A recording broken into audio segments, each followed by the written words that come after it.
Bueno, seguimos. Le hemos pedido a Rafael Bengoa que se quede aquí para compartir la primera mesa en la que se va a debatir sobre la protección social de las personas con enfermedad crónica. Voy a ir nombrando a los participantes y les pido que por favor vayan tomando asiento.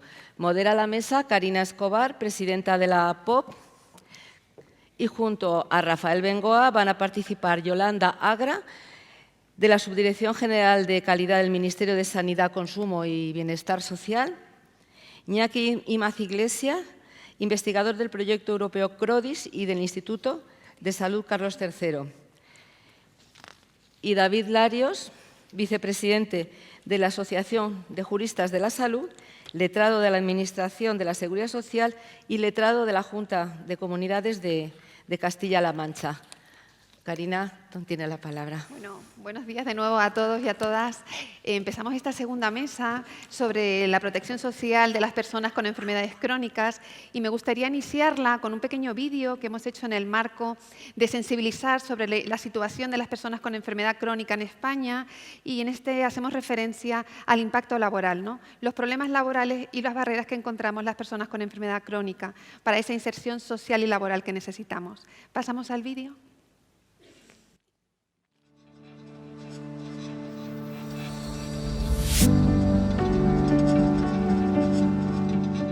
Yo creo que en las enfermedades que no se ven, aquellas enfermedades invisibles, ¿no? Es difícil pues, visibilizar el sufrimiento de la persona también para poder llegar a su puesto de trabajo, estar al 100% con un horario fijo, que muchas veces supone una barrera después para tener vida. Físicamente a mí no se me ve ninguna diferencia con respecto a ningún otro trabajador y entonces esto es un problema. Y esta sociedad de éxito no está preparada para personas enfermas y menos, como dices tú, regulada y no están protegidas las personas con enfermedades crónicas. Tenemos un mercado muy estricto, donde no hay lo que tú hablas, flexibilidad, y en nuestro país es nada, o eres pensionista o trabajas. Porque nosotros vamos a ser muy efectivos si se nos facilitan las maneras para poder hacerlo, no de la manera estándar, porque la manera estándar funciona para muchísima gente, pero para los enfermos crónicos a lo mejor no funciona. Las entidades somos el termómetro que detecta y que palpa toda esa realidad que el sistema parece que no termina de ver, y nuestra obligación es estar ahí, ¿no? Y ponerlo encima de la mesa.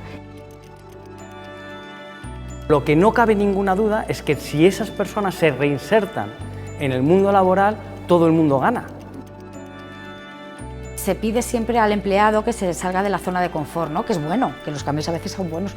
Pues yo eso lo aplicaría a las empresas. Implícate un poquito más. Comprenderían muchísimas más cosas y todo sería más fácil, seguro.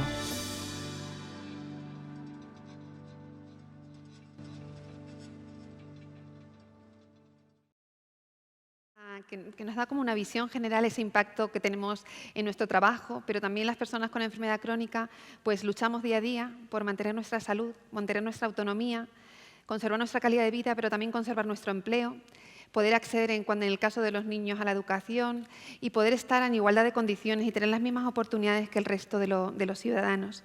Tenía una intervención muy larga, pero la voy a cortar mucho porque me gustaría poner ejemplos puntuales de nuestras patologías, de aquellas patologías representadas dentro de la plataforma y el impacto que tienen.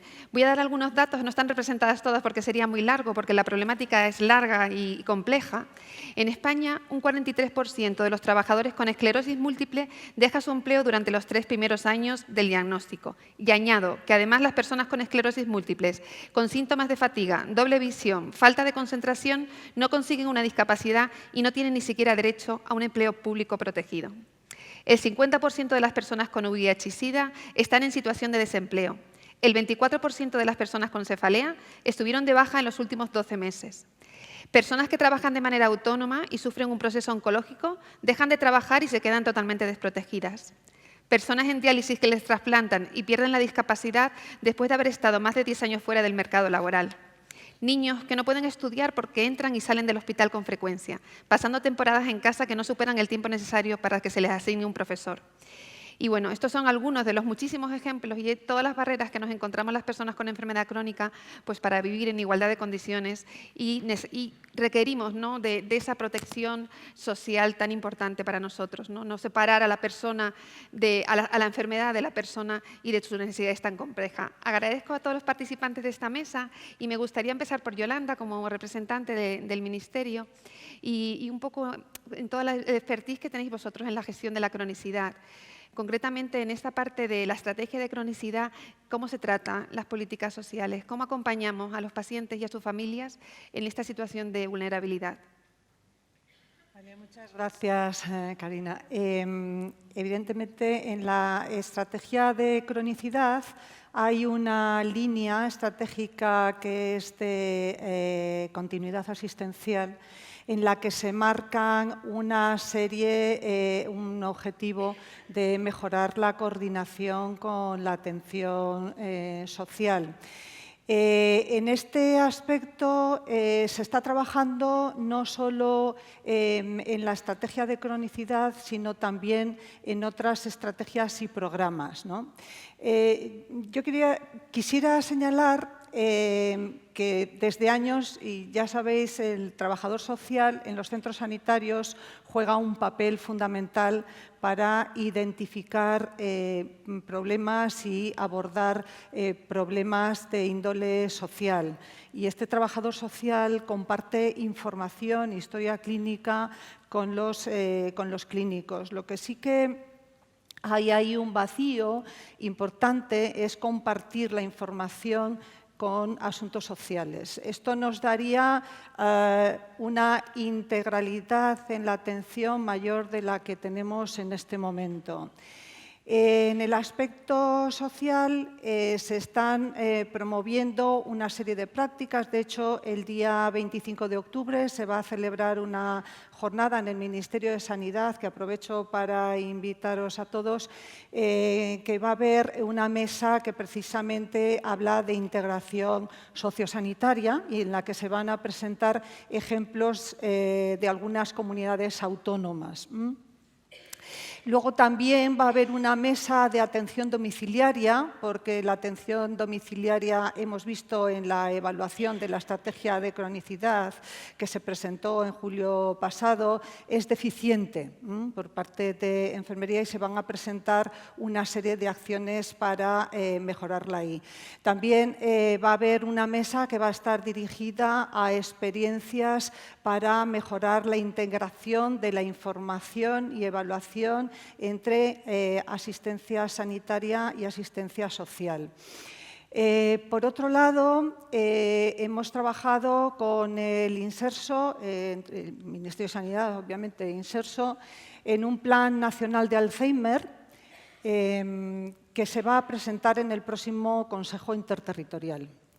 Y se ha creado también un grupo de trabajo de atención temprana que coordina la Dirección General de Cartera, grupo en el que participa el Ministerio de Sanidad, las comunidades, Inserso, asociaciones de pacientes y educación. Este grupo lo que intenta es mejorar y homogeneizar la atención temprana en el Sistema Nacional de Salud.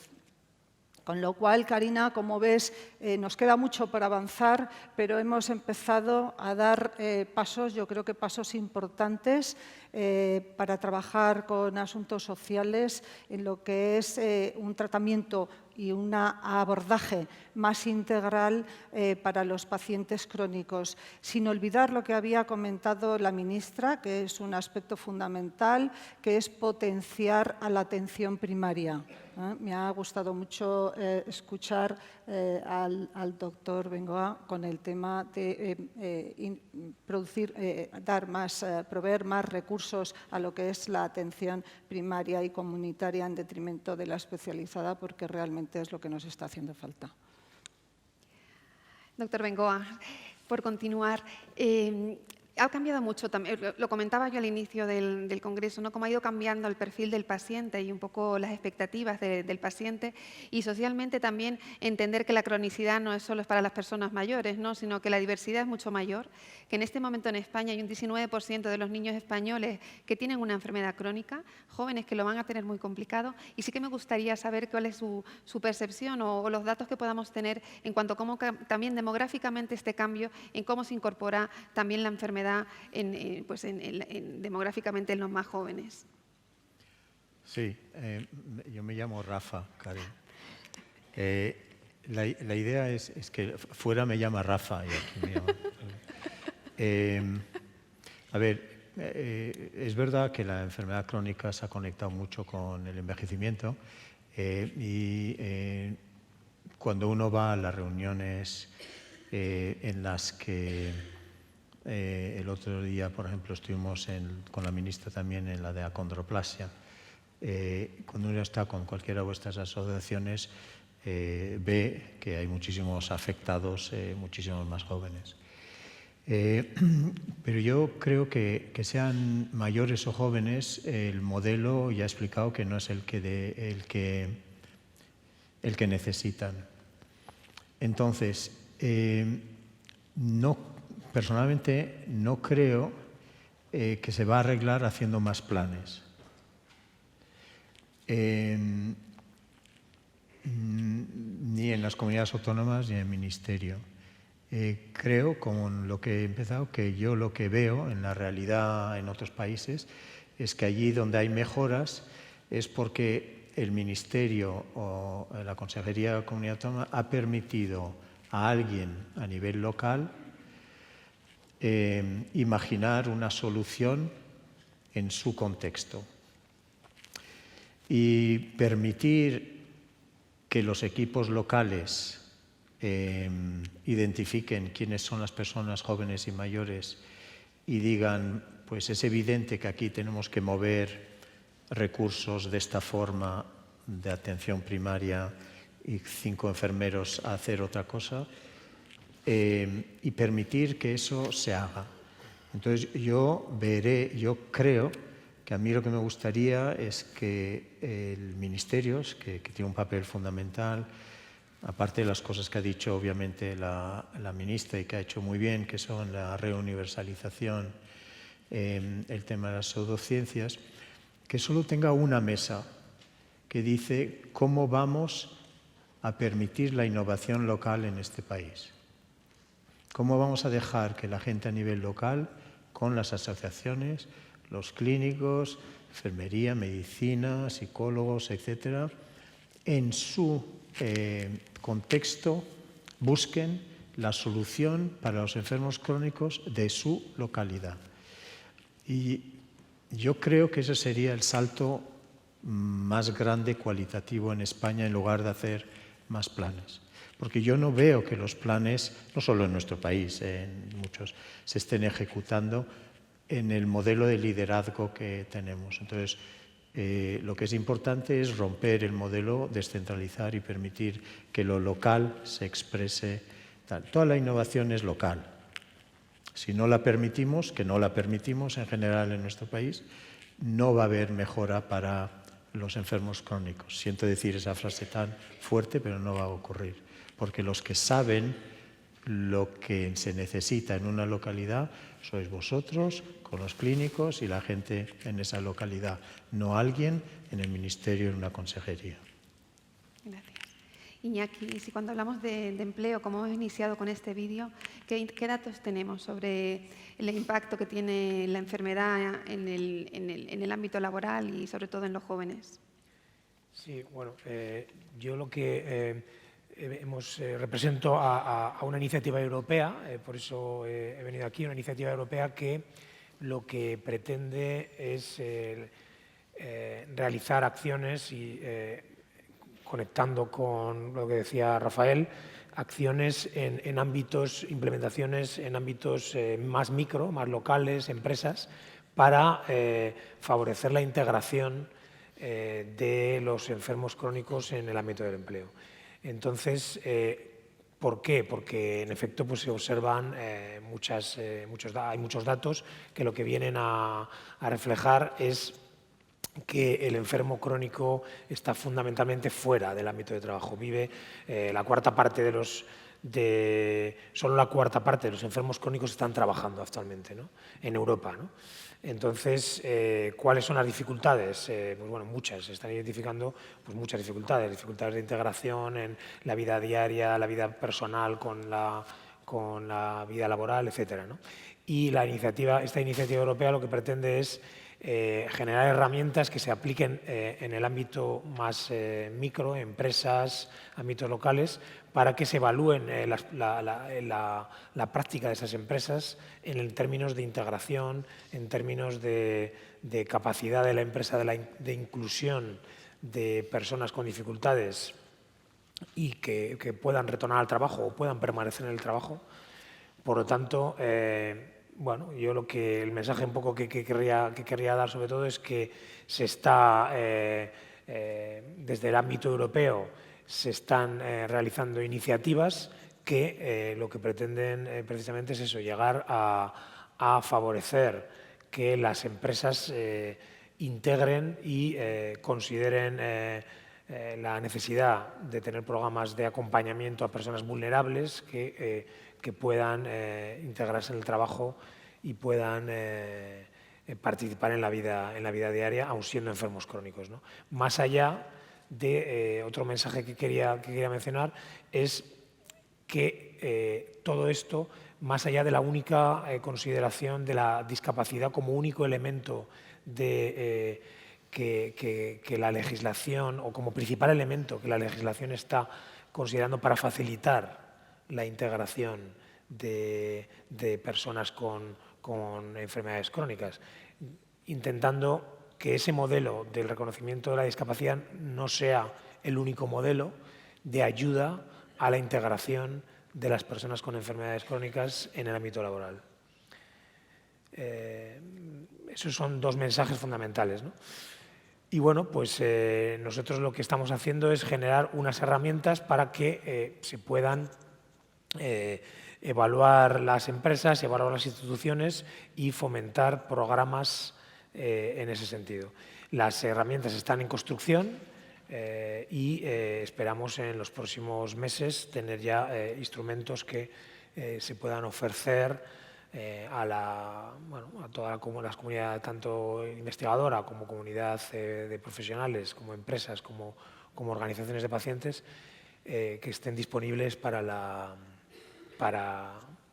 llevarse a la práctica.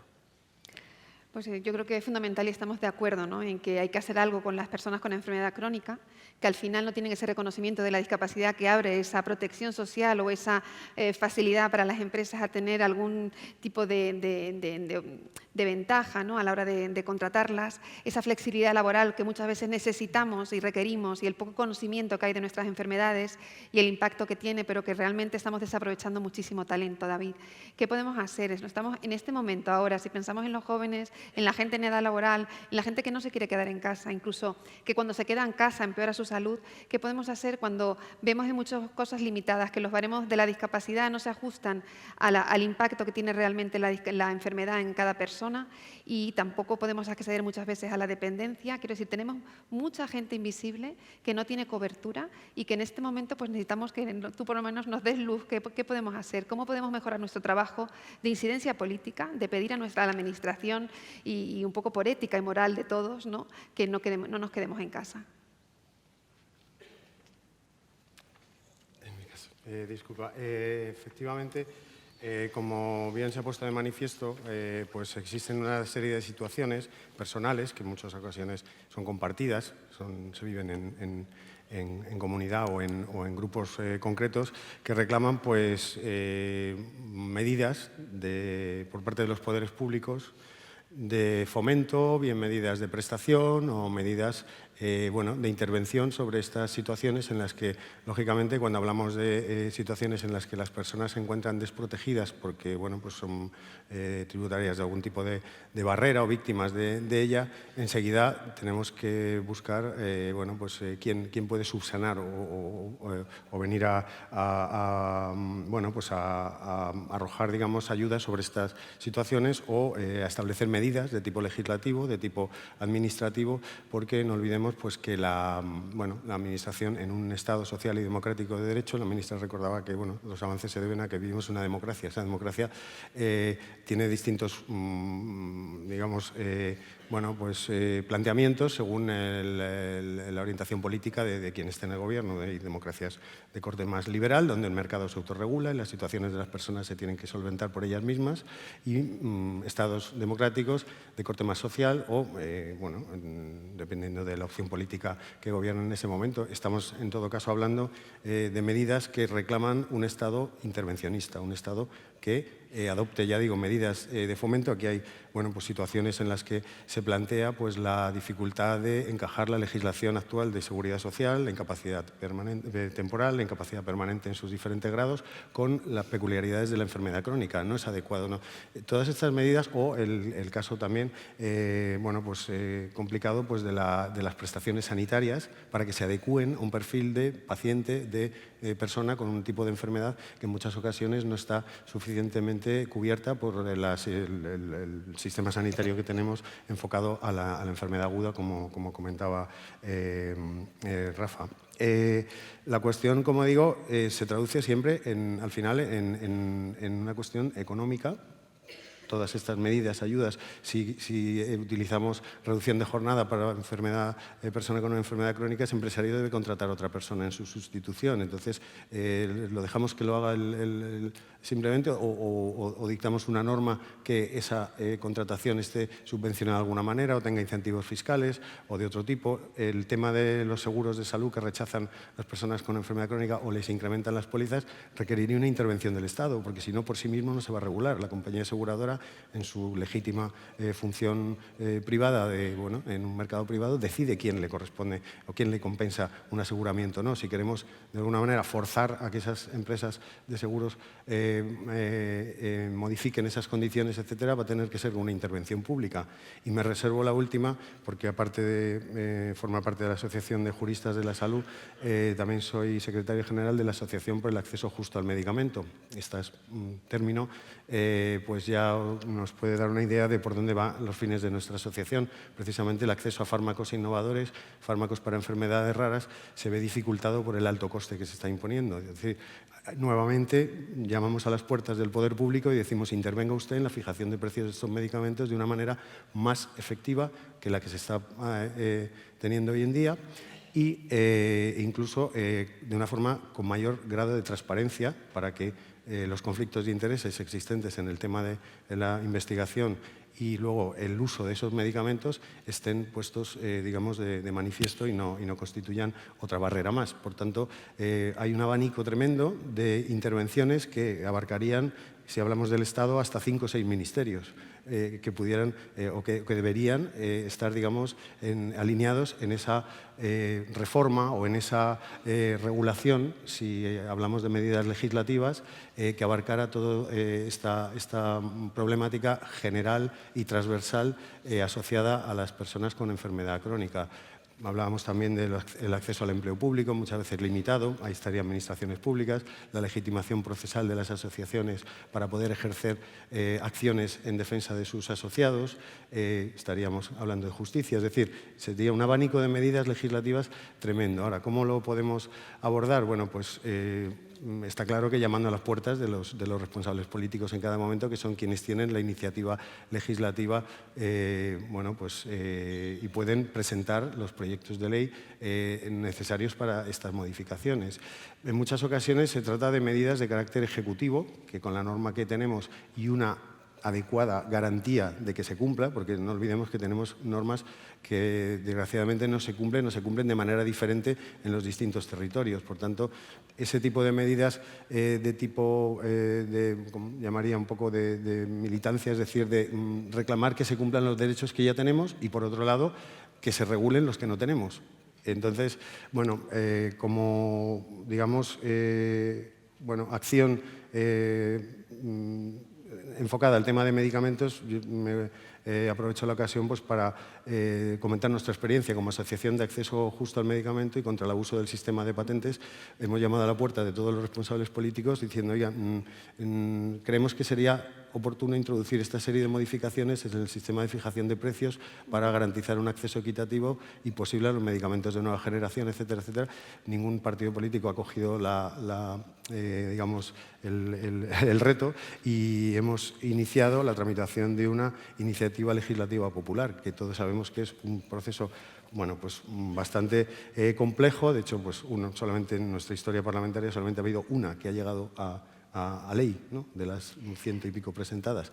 Pero, como digo, es una de las... ¿Qué podemos hacer? Pues podemos hacer todo esto. Es decir, ante una normativa que no se adecua, pues intentar modificarla, removerla con los medios que nuestro sistema nos da, tanto de acción como asociaciones, como promoviendo iniciativas legislativas. Y, por supuesto, invito a todas las asociaciones presentes a estudiar esta iniciativa y pienso que pueden estar bastante alineada con uno de los problemas o de las barreras de las que estamos hablando esta mañana, que es el acceso a esos medicamentos.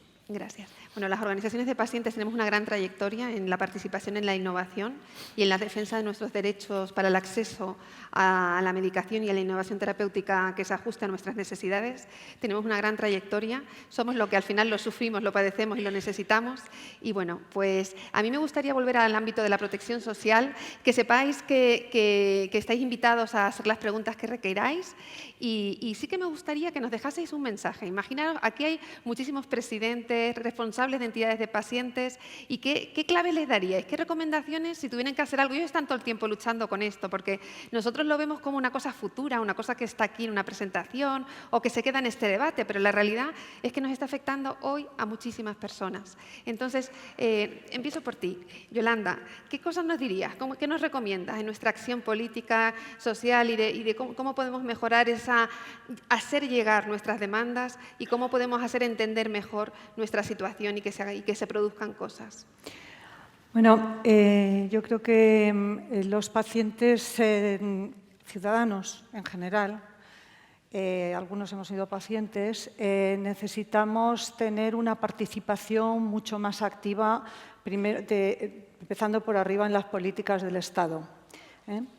Eso tiene que ser una realidad. Y luego, si pasamos a los planes estratégicos, que, bueno, en un país como el nuestro tan descentralizado, el objetivo que tienen es fomentar la cohesión y la equidad y dar recomendaciones para que se apliquen a nivel local, adaptadas de la mejor forma posible, participar activamente en esos planes nacionales y en la evaluación de los mismos. Si no se os diera la oportunidad, que sé que se os está dando, llamar a la puerta. Participación a nivel meso en las comunidades autónomas, en las regiones, en lo que es la política sanitaria de las comunidades autónomas, en lo que son los planes o programas de las comunidades autónomas, y a nivel micro, en los comités mixtos de los hospitales, que hay algunos que tienen una participación más activa, otros me consta que menos activa, en los consejos de salud de las comunidades autónomas, consejos de salud en los centros de salud. Hace años, cuando yo empecé, era un momento de mucha actividad de los consejos de salud de ciudadanos, que luego ha ido variando a lo largo del tiempo. Y yo, desde el gorro que tengo hoy puesto, es como veo esos tres niveles de participación a nivel macro, meso y micro. Y si consideráis, por parte del Ministerio al que estoy representando en este momento, que además de las redes de escuelas de salud para la ciudadanía y la participación en los programas y en otras acciones que tenemos, ¿consideráis que hay otro elemento que podríamos añadir para vuestra participación activa? Pues hacérnoslo saber. Yo creo que el paciente, el ciudadano y el paciente, cuando es paciente, debe ser un elemento prioritario en la gestión de su proceso asistencial a lo largo de su viaje por la asistencia sanitaria. Y esto lo digo porque es muy importante, el tema de la cronicidad pues es muy importante para los sistemas sanitarios, porque la cronicidad enfrenta a los sistemas, a la sostenibilidad de los sistemas, pero también la cronicidad implica riesgos para los pacientes, porque estamos hablando de pacientes crónicos, polimedicados, que se enfrentan a equipos multidisciplinares, a alta tecnología. Todo esto significa, a lo largo del viaje del paciente por la asistencia sanitaria, una serie de riesgos que pueden producir un daño al paciente. Y es muy importante que el paciente sea activo, sea muy proactivo en trabajar con los profesionales e identificar esos posibles daños, además de participar en políticas y en todo lo que habla. Muchas gracias. Iñaki, ¿qué nos dirías? Sí, bueno, pues yo creo que hay mensajes positivos de progreso que se observan en diferentes ámbitos, en países europeos, en España también, ¿no? Entonces yo creo que ser positivo en el sentido de buscar iniciativas más allá de la iniciativa más clásica de reconocimiento de una dependencia y quedarte en casa, la iniciativa de luchar y progresar dentro del mundo laboral por el reconocimiento de la diferencia y que conseguir en determinados ámbitos laborales es posible, programas de acompañamiento, programas de reconocimiento de personas vulnerables que necesitan una adaptación de puesto de trabajo. Eso se está haciendo en determinados ámbitos y ir al mundo de la empresa y no quedarse en casa yo creo que es una lucha que tiene éxitos en algunos casos y que merece la pena ir avanzando, ir generando programas innovadores, los hay, y se puede ir avanzando en este sentido. Muchas gracias, David. Bueno, pues en el sentido de cambiar las cosas, como estamos, las cosas que no están adecuadamente contempladas, efectivamente hay un ámbito de carácter general y eso le corresponde el cambio al legislador y ahí pues, bueno, pues el trabajo que estáis realizando de participación, de advocacy, de estar bueno, pues, poniendo de manifiesto, tanto a través de informes como el que se ha bueno, pues, realizado sobre la necesidad de una ley general de derechos de las personas con enfermedad crónica. Creo que es un buen pórtico para bueno, pues, trabajar en esa línea de la necesidad de una reforma transversal, como se hizo en su día con el menor, ¿no? Donde se tocaron un montón de leyes diferentes, porque aquí habría, como ya digo, que tocar un montón de normas que probablemente pues, congregarían a 6 o 7 ministerios, con lo cual el plantear esta reforma de carácter global puede servir de pórtico sin perjuicio de las acciones en las que, bueno, cuando se convoque para hacer la estrategia de enfermedad crónica, pues estáis en el ministerio, cuando en las comunidades autónomas se convoquen grupos de trabajo, etcétera, para modificar o para ir introduciendo esas modificaciones normativas. Os animo también a participar en las iniciativas legislativas populares que tengan que ver y que, como en este caso, fomenten o pretendan una fijación de precios de medicamentos más equitativa, que respetando, lógicamente, los beneficios de la industria, pero con un nivel razonable en cuanto a los costes de fabricación e investigación, más el beneficio industrial que tiene cualquier empresa, como digo, aprovechando, pues porque necesitamos 500.000 firmas si queremos que esto se tramite. Y a nivel ya más micro, como se decía, cuando se detecten pues, situaciones en las que haya algún tipo de discriminación o en las que no se estén cumpliendo las garantías que ya tenemos, porque hablábamos antes de las que habría que legislar, pero hay muchas que ya tenemos y el problema muchas veces no es que no estén, es que o la persona no lo conoce, porque hay falta de asesoramiento, de conocimiento, etcétera, o no hay, digamos, no tiene el apoyo suficiente para poder modificar esto. Esto lo veo yo a diario. Yo ahora trabajo en un sindicato, en la asesoría jurídica del CESIF, y muchas de las cuestiones que se plantean de adaptación de puesto de trabajo, personas que con algún tipo de limitación, ya no ni siquiera una enfermedad crónica o una enfermedad que sea subsidiaria de una incapacidad permanente, sino con algún tipo de limitación funcional, como en la práctica la cuestión ya no es que esté o no regulado, es que se quiera o no se quiera llevar a cabo, y para eso hay que presionar. Y entonces, en ese sentido, con la parte, digamos, laboral, pues están los servicios de prevención, las mutuas, están los sindicatos, es decir, y las asociaciones pueden, como digo, informar y dirigir a las personas con una dificultad concreta o con un problema concreto a una ayuda legal que pueda dar lugar a que las cosas, a que esas garantías o a esos derechos, perdón, se garanticen y se cumplan, por tanto. Muchas gracias, David. Y Rafa, aunque nos has contado muchísimas cosas y muy interesantes, ¿qué recomendación nos harías a las asociaciones de pacientes, a la gente que estamos ahí luchando porque se nos vea? Están todas las cosas que acabamos de oír de tipo conseguir derechos a nivel macro, que eso es una tarea, como comentas, más legislativa y parlamentaria y de gobierno.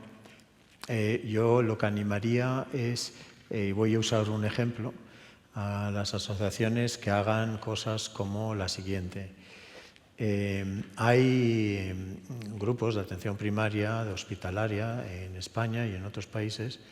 En este caso es algo que está ocurriendo en Suecia, Inglaterra y Estados Unidos, que es un buen ejemplo, en el que la sociedad civil, las asociaciones, participan en proyectos micro concretos de mejora de las condiciones de un grupo concreto de enfermos. Como sabéis, en España hoy está entrando un montón de gente a la atención primaria y a los hospitales para verse cosas banales y quitan mucho tiempo a la gente como los que vosotros defendéis para que los clínicos tengan más tiempo de atenderos. Por lo tanto, tenemos un cierto desequilibrio porque hemos ido creando un exceso de demanda en parte artificial. Pero vuelvo al ejemplo. Por ejemplo, en un hospital en Cincinnati, los enfermería y los médicos se dieron cuenta en neumología que niños con un asma grave volvían algo como 20 o 30 veces al año a urgencias. Decían, ¿por qué siguen viniendo año tras año estos niños a urgencias? Entonces se han sentado simplemente con padres, escuelas, sociedad civil, asociación, en este caso la de asma infantil grave, y han decidido qué hacer. Y se han dado cuenta que el 27% de esos niños se podían controlar de otra forma y fuera. ¿Y qué quiere decir eso? Pues que han empezado a salir gente de los hospitales a casas a ver por qué ese niño entraba en crisis. Y es todo tipo de cosas medioambientales que conocéis en casa que básicamente crean problemas para esos niños. Pero lo importante es que se ha reunido un grupo multidisciplinar local y micro para atender un problema concreto que afectaba a muchos niños, que además era muy caro, y han conseguido que el 27% de estos niños no venga a urgencias y con el consiguiente ahorro. Entonces, esto es un ejemplo muy concreto, hay miles de ellos, pero yo recomendaría a las asociaciones a buscar esos ejemplos y a meterse y a veces a dinamizarlos. Es decir, ¿por qué está ocurriendo algo con vuestro grupo en los hospitales que podría hacerse de otra forma? Y crear la circunstancia local para que clínicos y otros empiecen a hacer otra cosa. Muchas gracias. Bueno, hay muchas preguntas, pero voy a poder hacer una, porque María me dice que no da tiempo a más, o alguna más si queréis. Iñaki, esta te la voy a dirigir a ti y viene de esa inquietud que estábamos hablando, ¿no? De cuando hablamos de jóvenes, de inclusión laboral, y la pregunta concretamente es, han hablado de la necesidad de proteger a los trabajadores y de la integración de los jóvenes crónicos. Sin embargo, el acceso actual pasa por unas condiciones cada vez más precarias, difícilmente asumibles para los pacientes crónicos. ¿Cómo sugieren que van a aplicarse las estrategias de las que hablan en este sistema que cada vez recorta más los derechos y endurece más la competencia y las condiciones de los trabajadores? Difícil pregunta. Yo creo que se mezclan tanto los progresos legislativos, que como mencionaba Rafael, pues es una lucha importante, hay que reconocer derechos, hay que progresar en el reconocimiento a nivel del legislativo, estoy de acuerdo, pero también no desanimarse y en la vida diaria hay cosas que se pueden conseguir también que sirven para que el enfermo crónico pueda integrarse. Y nosotros estamos observando cómo pues esto es reconocido y es apoyado. Como ejemplo, dentro de un mes y medio vamos a tener una jornada en el Parlamento Europeo para integrar, en la que participarán, y estáis invitados, participan organizaciones de pacientes y participan organizaciones empresariales, participan partidos políticos del Parlamento Europeo, participan para aunar entre todos una serie de propuestas que avancen en el ámbito del Parlamento Europeo. Pero ese es un ámbito. Luego está el ámbito nacional, el ámbito regional, pero también quiero incidir en que en el ámbito individual y empresarial hay programas que son interesantes. Entonces observas, por ejemplo, cómo en una empresa de gestión de aguas del Ayuntamiento de Málaga nosotros estamos haciendo un pilotaje de un programa de evaluación de la empresa y de cómo esa empresa, qué déficit se está teniendo en la inclusión de los pacientes. En otros países hay algunas empresas que están favoreciendo esto. Hay que luchar por ello porque es un derecho que está reconocido en la legislación española, el derecho a que se adapte el puesto de trabajo a las condiciones. Lo que ocurre es que llevarlo a la práctica es difícil. Entonces yo creo que hay que seguir ahí y no solo buscar el reconocimiento legislativo, sino también avanzar en ámbitos más locales y micro, que yo creo que también hay terreno para avanzar ahí. Pues muchísimas gracias a todos. Y nada, pues terminamos esta mesa y nada, muchísimas gracias.